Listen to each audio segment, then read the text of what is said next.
Nsi ya Kenya nigo bono yabikirese yechibesa chishilingi chibilioni emerongibiri na ibere nechinduguta isano neseto asine company iye jisoda ya Coca-Cola asebono Kenya erachi kubwatirana ne company yo asegeka kemyaka etano ere motwe asomora yubwense chinga kyatarete company yo imeyense ya US asatebetone company ya Coca-Cola nigo yabire egatiye company chirchabere chikokora buya se enseto ya Kenya asebono babere bakubwatirana asensemo ye biashara asebono barachi kogenderera kubwatirana. Company's strong support for Project Last Mile, which facilitated COVID-19 response and vaccine distribution in remote African areas, leveraging its supply chain, logistics, and marketing capabilities.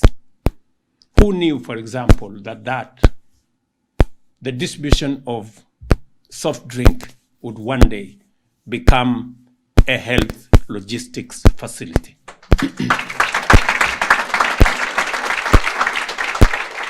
In April, during AMCHAN Kenya's summit, I met with Coca-Cola Africa's leadership, led by Ms. Louise Ortega.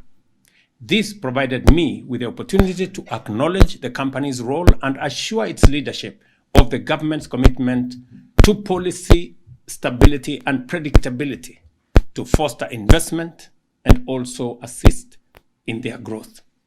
I take this opportunity, therefore, to particularly welcome Coca-Cola's substantial investment of US $175 million over the next 5 years to expand its Kenyan operations.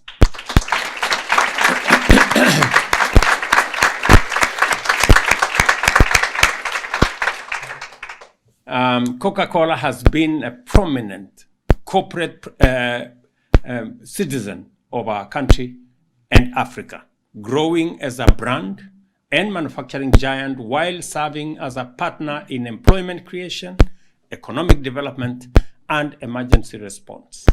Our partnership has allowed us to grow together. Today, we must sustain our engagement and collaboration to enable us face the challenges and seize opportunities of the future together.